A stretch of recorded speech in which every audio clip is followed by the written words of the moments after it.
All right, folks, got Miami head coach Jim Larrañaga here. We'll jump right into questions. If you have a question, please use the hand raise function and wait to be called on. We'll start off with Michelle Kaufman from the Miami Herald. Michelle. Hey, Jim. Obviously a huge game tomorrow against Virginia. Two-part question. One is they had their first loss. Is that will that make them even hungrier coming into this game tomorrow? More dangerous? And number two, you talked a little the other day about Tony Bennett, and when you were asked what makes them such a tough opponent, you said Tony Bennett. If you could just expound on that a little bit, what it is about the Virginia system that's so hard to defend. Thank you.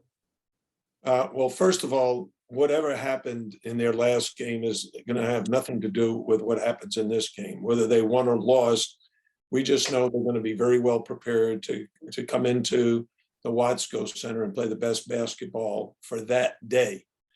Every player plays a little differently, and the games can be played a little differently. They obviously lost to a great Houston team. It was a great game, two high-level teams, both of whom probably have aspirations of being in the Final Four and winning a national championship. So I think that game is over. And just like us on Saturday, we won. The game is over. We're preparing for our game tomorrow night. The reason when I was asked about Virginia, why they're so good, is Tony Bennett is an incredibly skillful coach. I always thought his dad was the best coach I ever coached against when I was the head coach of Bowling Green and we played Wisconsin Green Bay.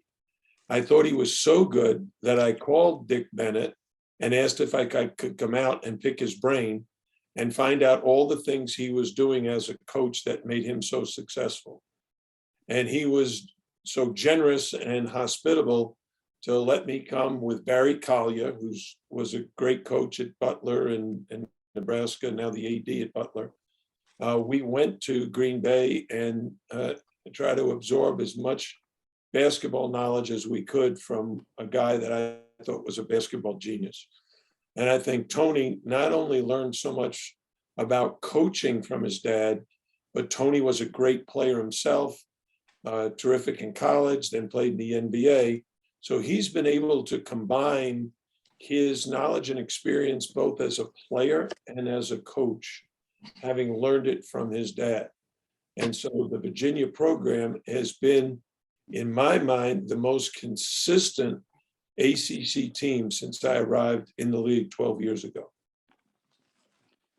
Go to Zuby Charles from Kane Sport. Hey, Coach. I know Nigel missed last game. Is there an update with him, and will he be suiting up tomorrow? Well, I can't tell you what he'll be doing tomorrow, but he was at our shoot around yesterday and looked great. So I'm assuming that he'll be fine today and tomorrow, but we'll have to wait and see about that. Thank you. Go to Mike Barber from the Richmond Times-Dispatch. Hey, Jim, good to see you. You were talking to Michelle about Virginia and then that Houston game. I think Houston had 17 assists on their 25 made baskets. You guys have been as good as anybody in the league at sharing the ball, field goal percentage, assists per game. How important is that ball movement against Tony's pack line? Well, for us, our goal is to average 16 assists or more, and to get 16 assists or more in every game. And it's a real challenge. When you play against the pack line defense, the whole idea of getting assists is you penetrate the defense and then kick it out for other guys to get catch and shoot shots, so that the shot, if you make it, the passer gets an assist. With the pack line, it's hard to penetrate. So you have to do a great job of moving it. I always tell the team, you can't expect on the first side of the floor to get a good shot. You're always going to have to move the ball from one side of the floor to the other and then back again. So if you can change sides of the floor and make that defense stretch out a little bit, then you have a much better chance. Houston, watching them, they are so athletic that, they move the ball and they move themselves about as fast as any college team in the country right now. Thank you. Go to Luke Chaney from All Hurricanes. Luke. Hey, Coach. I want to ask about Jaden Gardner and the different challenges that he presents. We recruited him when he left East Carolina, and I loved his game. He has 3 areas that he is absolutely outstanding. The first is at the elbow. He's got a beautiful jump shot from the elbow, great touch. Second is in the low post. He's got an outstanding right-hand jump hook. And third is along the baseline, about 15 feet, very similar to the elbow jumper. He's got that nice touch along the baseline. So he's very, very hard to guard because he's got a very clear vision of how he's going to score the ball. So when he ball screens on the wing, he rolls to that baseline. When he ball screens at the elbow, he picks and pops at the elbow. So, and he's always, even after he picks and rolls, he can roll to the low block and try to seal you inside. So he's a terrific offensive player. Go to Preston Willett from CBS 19 in Charlottesville. Hey, Jim, how's it going? I saw this morning that this is the first ranked matchup in the ACC play in nearly 2 years. Just kind of where do you think the ACC is now as a conference? I know last year they got out to a slow start, non-conference play. What do you think about it this year?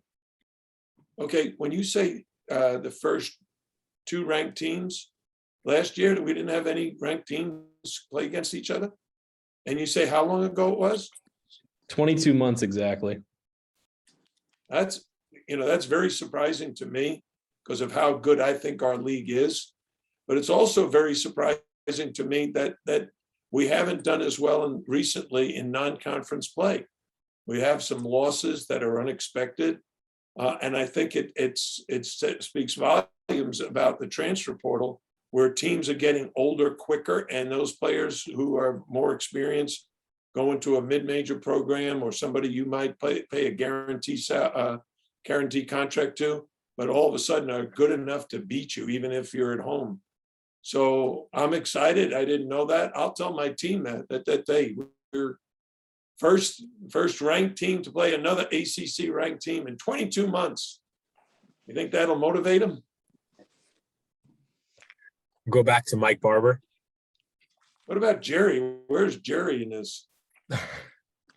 I'm here. Hi, Jerry. Hey, Jim, I want to ask you one more. It probably feels like you've been coaching against Kihei Clark since you got to Miami. He's been here forever. What is it about Kihei, and what has changed in his game over the years of facing him? Well, I think one word describes him: winner. And he impacts the game offensively and defensively and doing the things that it takes to win. Last year against us, he scored the ball at a very, very high rate here in the Watsco Center. We were up at the half, we got up by 10, and he went on a roll and just led his team to victory. On the other hand, he's probably the best on-ball defender. He or his partner, Reese Beekman, are 2 of the best on-ball defenders, not only in the ACC, but in the country. So in terms of Kihei Clark, he's a handful for anybody. Thank you. See you tomorrow. Go to Jerry Ratcliffe. Hey, Jim. Hey, Jerry, I could see your smiley face, but you haven't asked any questions yet. I was wondering, it's good to see you too. I was wondering, in this early season, you played some really good games. Were there any concerns about this team that you had that have been put to rest that they've proven to you? Absolutely not. We got a lot of work still to do at the defensive end of the floor. I think we've done some really good things. Our 2 transfers have adjusted very well to our offense, and they're contributing offensively in many different ways. Our returners are doing a really good job. In our last game, Wooga Poplar had 20 points, career high. Bensley Joseph had 14, again, a career high. They're doing better defensively themselves. But overall, our defense needs to improve. I'm hoping it'll be improved tomorrow night against the Cavaliers. Looks like we got one final hand up, so we'll go back to Azubi Charles to wrap it up. Azubi? Hey, Coach, it's my last question for you. What do you think are going to be the major keys for your Miami team to walk away with the win tomorrow night? Well, I think that the first thing is we're going to have to figure out how to guard these guys because they're a very potent offensive team right now. The three perimeter players are outstanding, moving without the ball and then moving with the ball. They can score off the catch or off the bounce. And then their post guys, Gardner is a handful, can score, and can produce a lot of points. Cedric is having a great year, early part of the season. He's been fantastic. And they're bigger than us. And that size is a problem. So you have a guy like Cedric who's probably 4 or 5 inches taller than Norshad Omir. And that size is a factor. So their size and their scoring ability, we're going to have to figure out how to defend them. And then the pack line defense is you got to be very, very patient, but you also got to be aggressive looking for your opportunities to score. So for us to be successful, we're going to have to perhaps play our best game of the early season. All right, Coach. Thank